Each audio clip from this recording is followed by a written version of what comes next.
कुछ दिनों पहले मैंने किताब पढ़ा था, थिंक एंड ग्रो रिच, सोचिए और अमीर बन जाइए। मैं तो बहुत ज़्यादा सोचता हूँ। मैंने इतना सोचा, इतना ओवर थिंक किया कि इतने पैसे हो गए घर में रखने की जगह नहीं थी, बोरी में भर भर के रख रहे थे, चूहे आके काट दे रहे थे पैसे इतने ज़्यादा थे कि टिश्यू की जगह पैसे यूज़ कर रहे थे हाथ पोंछने के लिए। पैसे इतने ज़्यादा थे कि आँख तापने के लिए पैसे जला रहे थे। मम्मी ने कहा कि बिस्तर के नीचे रख दो पैसे और सो जाओ। मैंने कहा नहीं, बिस्तर में सिर्फ आप अपनी बेगम के साथ सोएंगे भाई साहब, पैसे के साथ नहीं। पैसों की तौहीन नहीं करेंगे, मेहनत के पैसे।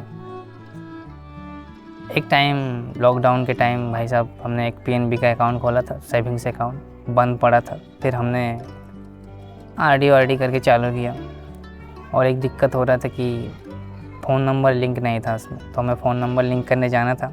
हफ्ते भर से सोच रहे थे आज जाएंगे कल जाएंगे, आज जाएंगे कल जाएंगे, ऐसे कर रहे थे और बड़ा रिसर्च कर रहे थे कैसे फ़ोन नंबर चेंज करना होता है, क्या क्या करना होता है, सब देख रहे थे और हर दिन टालते जा रहे थे, आज कल ऐसे करते थे। साहब अकेले जाने में डर लगता है, ठीक है, पता नहीं क्या होगा, अकेले जाएंगे तो घबराहट होती है, कुछ भी नया करने जाते हैं, तो इसीलिए आजकल करते जुम्मा का दिन था भाई साहब। कभी होता है आपके साथ कि आपके अंदर बिल्कुल एनर्जी नहीं होता है, बिल्कुल आप मरे रहते हो, फिर आप किसी को देख लेते हो, आपके अंदर अचानक से ऊर्जा की बारिश हो जाती है। तो हमने किसी को देख लिया था, हमारे अंदर ऊर्जा बह रही थी, हम कहे अब तो साहब दुनिया जीत लेंगे। हमने कहा नहीं, आज ही जाएंगे। फिर जुम्मा का दिन था, जुम्मा भी जाना था, अगर बैंक चले जाएंगे तो जुम्मा छूट जाएगा, लास्ट जुम्मा है क्योंकि अगले हफ्ते हम जाने वाले हैं।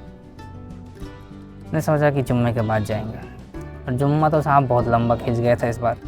मिलाद बहुत लंबा खींच ले रहे थे भाई साहब, इतना लंबा मिलाद पढ़ा रहे थे कि क्या बताएं आपको, नाम बताते गाँव पहुँच जाएंगे। 2 शेर सुना रहे थे, शेर नहीं सुना रहे थे, तकरीर सुना रहे थे। शेर इतना चिल्ला के कौन सुनाता है, शेर मीठे आवाज़ में बोलना पड़ता है। शेर ऐसे सुना रहे थे जैसे तकरीर सुना रहे हो भाई साहब। फिर जैसे तैसे जुम्मा पढ़ के हम आए, साइकिल लेके निकले, गाना वाना लगा दिया एकदम हेडफोन पे, क्योंकि एनर्जी चाहिए, एनर्जी, मोटिवेशन। बैंक के नज़दीक जाते ही मेरे अंदर धक धक हो रहा था, घबराहट हो रही थी, एंजाइटी हो रहा था। मैंने गेट खोला, अंदर प्रवेश किया। 1 नंबर काउंटर पे जाना था मुझे, जाके फॉर्म लेना था। अब जब भी बैंक में जाते हैं 1 नंबर काउंटर में कोई लड़का होता है, पर आज मैं गया था, एक लड़की थी। मैं जाके कहा एक्सक्यूज़ मी, एक फॉर्म दे दीजिए, फ़ोन नंबर चेंज करना है। उन्होंने फॉर्म दिया और मैंने पूछा कौन सा काउंटर पे जमा देना है, दिखा दिया। बड़े ही तमीज़ से पेश आई मेरे साथ। फिर मैंने फॉर्म फिल किया, क्योंकि जो मैंने 2-3 हज़ार बार देखा था यूट्यूब में, गूगल में, चैट जीपीटी में, कैसे फॉर्म फिल करना है, स्कूल में तो नहीं सिखाते। तो फिर फॉर्म फिल किया, साइन किया, बड़ा गंदा साइन हुआ मेरे से। फिर मैं काउंटर के पास चला गया, मुझे कन्फ्यूज़न हो रहा था कहाँ जमा देना है। 2 काउंटर था, अब कुछ लिखा नहीं है कहाँ जमा देना है। मैं इधर उधर देख रहा हूँ, इतने में से एक अंकल ने कहा इधर आओ। मैं गया अंदर, मुझे एक नोटबुक दिया कि इधर नाम लिखो।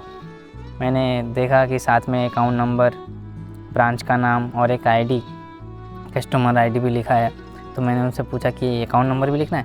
उन्होंने मुझे डांट दिया, कहा जितना बोला उतना लिखो। मैंने कहा हैं क्या कह रहे हो। फिर मैंने नाम लिखा, उसका अकाउंट नंबर लिखा। कहा अरे तो मैंने भी तो वही बोला था ना। फिर एक एक करके लिख रहे हैं साहब अकाउंट नंबर। फिर बोला कि उधर आईडी लिखो, अपना फ़ोन नंबर लिखो, साइन करो। हम भी तो वही बोल रहे थे, तुमको क्या लगता है मुझे कुछ पता नहीं है? हम 1 हफ्ते से भाई साहब रिसर्च करके आए, देख के पूरा बहुत गंदा लगा कि ये सब ना, बैंक में कोई भी काम है, बाहर का काम है, लड़कियों को रखना चाहिए। लड़के बिल्कुल गंदे आदमी होते हैं, लोगों से बात करने नहीं आता है इन्हें। लड़के कितने अच्छे से बात करते हैं, कितने मीठे आवाज़ में प्यार से कि सर बताइए क्या करना है, ठीक है सर हो जाइएगा। और ये लड़के कैसे बोलेंगे क्या करना है, बैठ जाओ उधर, अब स्कूल के हेडमास्टर हो गया। बड़े गंदे, मुझे बहुत गंदा फील हुआ कि ऐसे कौन बात करता है तो अपने कस्टमर से। मैं तो सोच रहा था कि ऐसे पीएनबी का शेयर वेयर खरीदना है मुझे भाई साहब, इधर हमारे गांव पे बैंक है, मैं तो यही सोच रहा था कि शेयर वेयर खरीद लेंगे। ऐसे कौन करता है, मुझे बहुत गंदा फील हुआ कि कस्टमर के साथ अच्छे से पेश आओ, ठीक है, हम आपके कस्टमर हैं, हमारे पैसे से आपका धंधा चलता है, ठीक है, हम पैसे देते तभी आपका बैंक चलता है, तभी आप दूसरे को लोन देते तभी जाके आपका सिस्टम चलता है, और हमसे ऐसे पैसे आते हैं भाई साहब। एक तो पता नहीं ये फ़ोन नंबर लिंक करने के लिए हमें क्यों जाना है बैंक खुद आ नहीं सकता है मेरे पास। हैं, हम पैसे देते हैं ना, फिर हम ही जाएँ बैंक में जाके लाइन लगाएँ, बताओ। मुझे बहुत गुस्सा आया, मैंने कहा साला नहीं खरीदेंगे शेयर इसका।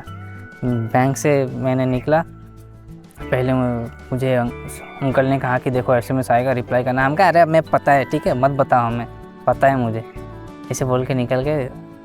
वहाँ पे देखा था, लिखा था कि थूकना मना है। हमने कहा थूकेंगे नहीं भाई साहब, उल्टी कर देंगे तुम्हारे बैंक में। सारे जो गुटखा खोर जो लड़के हैं ना, उनको लाके यहाँ पे गुटखा की बारिश करेंगे तुम्हारे बैंक, थूकेंगे नहीं, थूकना मना है साला।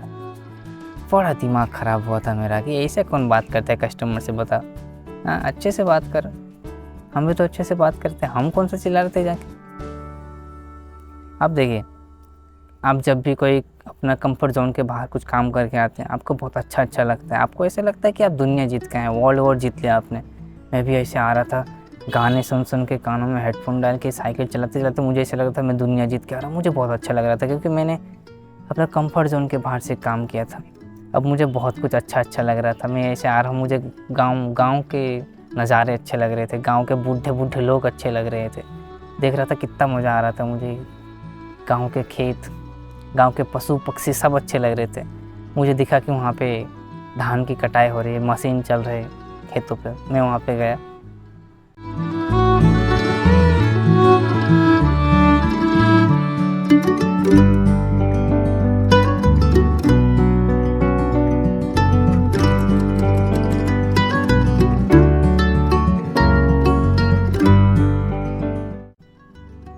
अब बड़ा अच्छा एक फ्रेम बन रहा था, तो मैंने कैमरा निकाल के फ़ोटो खींचा।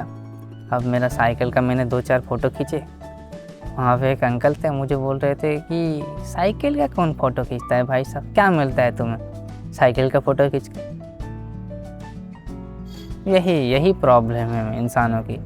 इंसान को हर काम में पैसा चाहिए, हर चीज़ों में पैसा चाहिए भाई। सब कुछ काम करना पड़ता है अपने आत्मा को तृप्त करने के लिए, शांति देने के लिए, सेटिस्फेक्शन देने के लिए, ठीक है। हर काम पैसों के लिए नहीं की जाती, कुछ काम अपनी आत्मा को शांति देने के लिए करना पड़ता है, तभी जाके आपका ज़िंदगी में मज़ा आता है।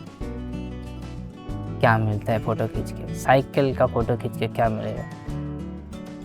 तो फ़ोटो होता है साहब, साइकिल के खींचे कि मॉडल का खींचे। अस्सलाम वालेकुम।